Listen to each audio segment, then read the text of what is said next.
You know, those safety labels you see on, well, everything? Ever stop to think about the story behind them?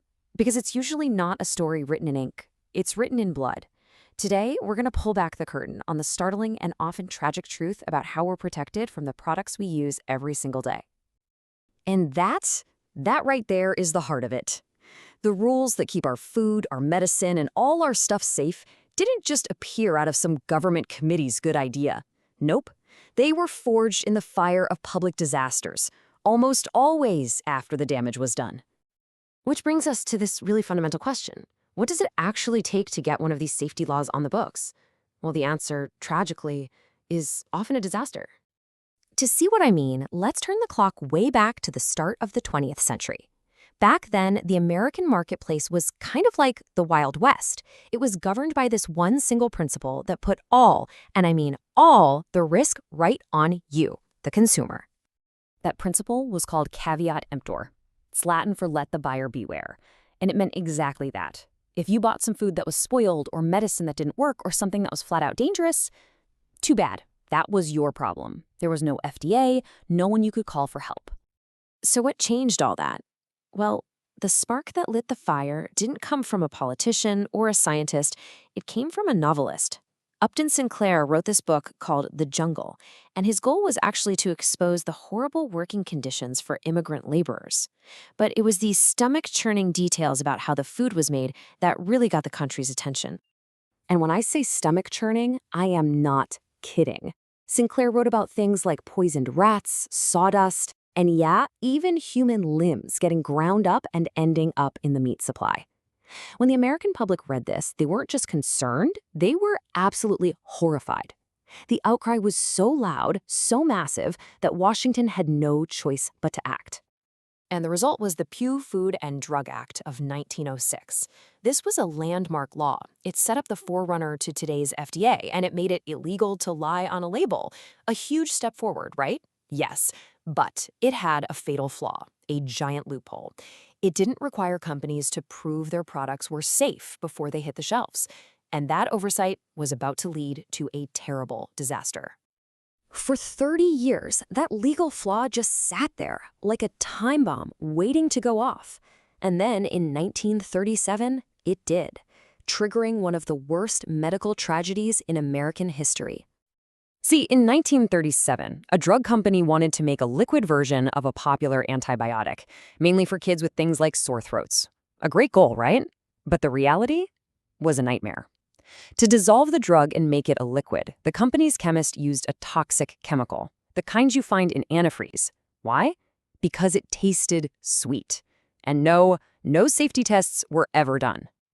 The result was absolutely catastrophic.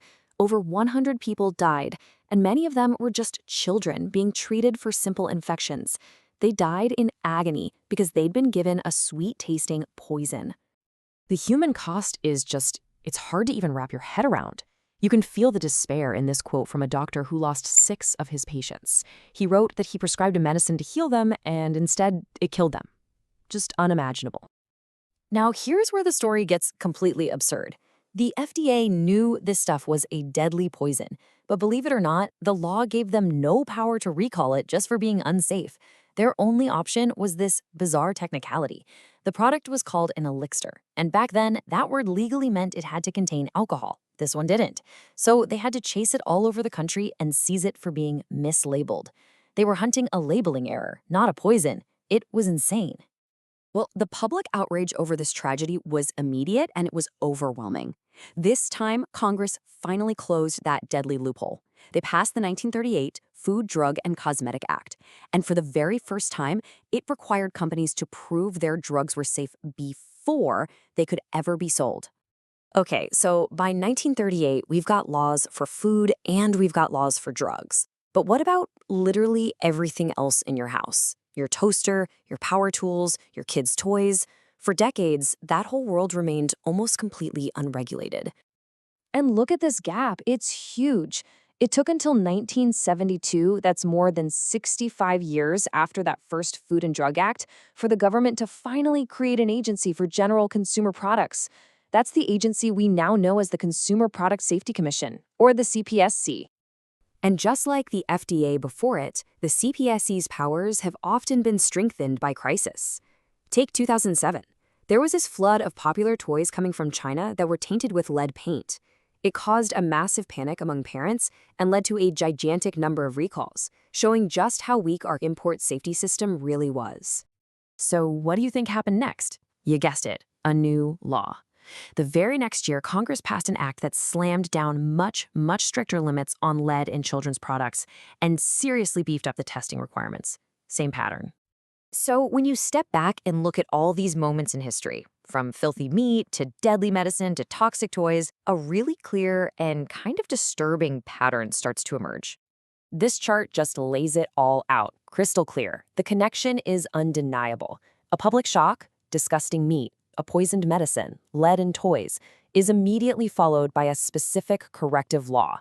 Just about every major piece of safety legislation we rely on today is a direct answer to a failure that cost people their health and, in far too many cases, their lives. So why does all this history matter to you today? Because every time you see a detailed ingredient list, a childproof cap on a medicine bottle, or get a recall notice in the mail, you're looking at the ghost of a past tragedy. These protections are the hard-won lessons learned from disaster. And that leaves us with one final, pretty unsettling thought. We've built this complex safety net, which is good, but it's a reactive one. It's designed to fix a problem after it happens. So if our laws are written in response to tragedy, the real question we have to ask ourselves is, what tragedy will right the next one?